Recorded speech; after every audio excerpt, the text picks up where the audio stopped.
काय ग श्रावणी, हे काय हे? उद्याचा दिवस भैयाच्या राजकीय कारकिर्दीतला किती महत्वाचा दिवस आहे माहिती होतं ना तुला? हा तुझा निष्काळजीपणा आहे की मुद्दाम केलेलं कारस्थान आहे?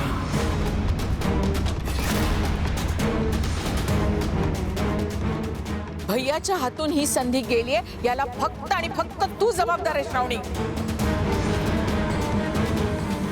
जाऊ दे नंदाक्का, हे नातं म्हणजे ना आयुष्याला लागलेला शाप आहे, शाप.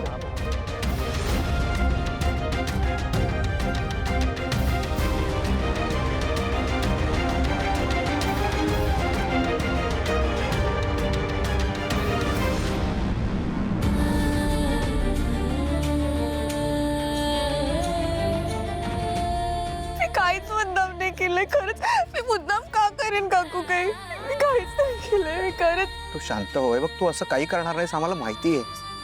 श्रावणी बाळा शांत हो, रडू नको.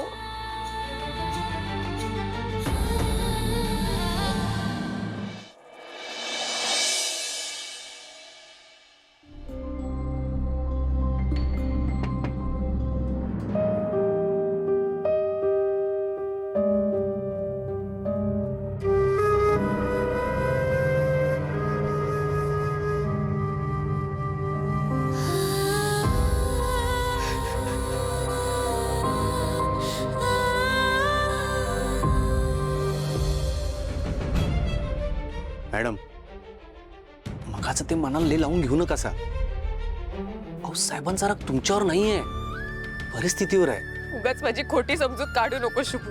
मला माहिती आहे बाबा माझ्यावरच चिडले होते, आणि मी पण किती मूर्ख आहे रे. इतकी चांगली संधी मिळाली होती, सगळं गमावून बसले. अहो नाही, तुम्ही काय गमावून बसलेलं नाहीये मॅडम. जे तुमचं आहे ना ते तुम्हाला मिळणारच आहे. अहो साहेब तुमच्यावर रागवले जरी असले ना, त्यातलं प्रेम तुम्हाला दिसत नाहीये. शुभू बाद झालं, माझ्याशी अजिबात खोटं बोलायचं नाही आता. मला माहितीये बाबांचं प्रेमच नाहीये माझ्यावर. मी आधी त्यांच्यासाठी कुणी नव्हते आणि आत्ताही कुणी नाहीये. अहो तसं काही नाहीये मॅडम. तसंच आहे, मला माहितीये. मी ना त्यांच्यासाठी घरातली एक आडगळ आहे. नाही म्हणजे खरं तर त्यांना मला बाहेरच काढून टाकायचंय, पण बाहेर काढलं तर लोक काय बोलतील म्हणून बहुतेक ठेवलंय. मॅडम तुम्ही लय काळजी करू नका. गडूळ पाणी निवडायला थोडा वेळ लागेल की नाही, तसं साहेबांच्या रागाचं आहे. माणूस वाईट नाही आहे, परिस्थिती वाईट आहे. तुम्ही थोडा धीर धरा, बघा सगळं गोड होईल. उगाच मला खोटे आशा देऊ नको शुभू. अरे मला माहितीये ना बाबा मला त्यांची मुलगी मानतच नाही. ना ते कधी माझी प्रेमाने विचारपूस करणार आहेत, ना कधी माझ्याशी बोलायला येणार आहेत. म्हणजे बघ, जन्माला आले आई गेली, बाबा आहेत पण ते साधं बघतही नाहीत माझ्याकडे. माझ्या असण्या नसण्याने कोणाला काही फरक पडत नाही. मला तर वाटतं ना मी जन्मालाच यायला नको होतं. अहो तसं नाहीये मॅडम. त्याचंच आहे शुभू, त्याचंच आहे. माझ्या बाबतीत कधीच काही चांगलं होऊ शकत नाही, हे आज सिद्ध झालंय. मग तूच सांग, मला ज्या हाताने ध्वजारोहण करायचं होतं तोच खांदा कसा काय निखळला? नाही नाही, लोक म्हणतात ना ते बरोबर आहे. आता मलाही पटलंय, ते आहेच ते कमनशिबी. तसं काही नाहीये. बस जा, आत्ताच्या आत्ता जा.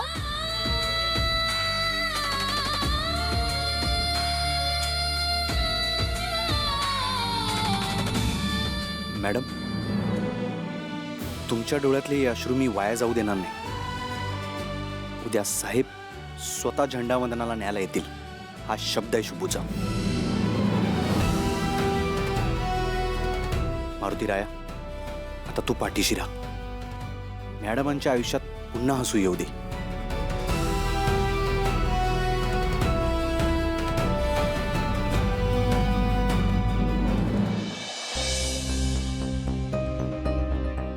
विश्वंभर, पाणी.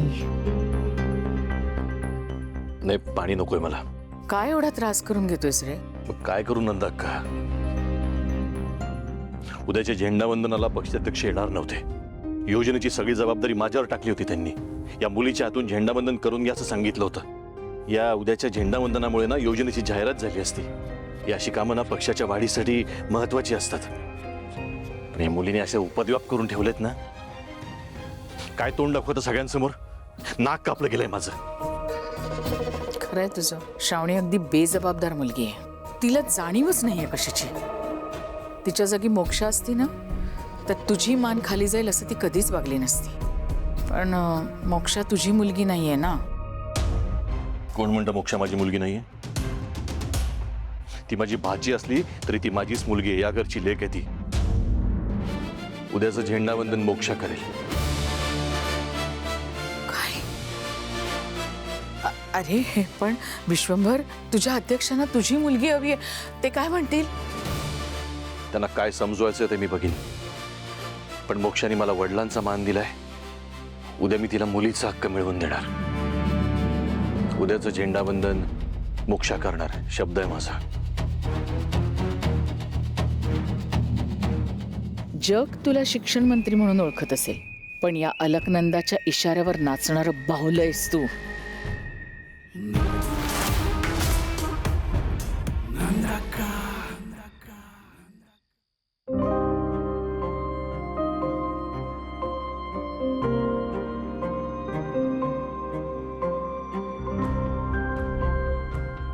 जन्माला आले आई गेली, बाबा आहेत पण ते साधं बघतही नाहीत माझ्याकडे. माझ्या असण्या नसण्याने कोणाला काही फरक पडत नाही.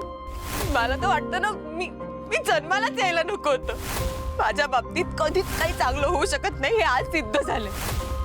हा तुझा निष्काळजीपणा आहे की मुद्दाम केलेलं कारस्थान आहे?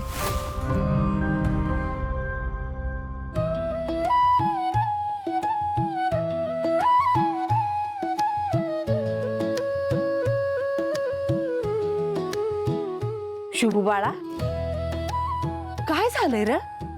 असं का तोंड फाडलंयस? साहेब काय बोललं खरं? कामाचं लय ताण आलाय कर बाळा? आई मला सांग, एक छोटं मांजरीणीचं पिल्लू आहे, तिच्यासमोर एक वाघ उभा आहे.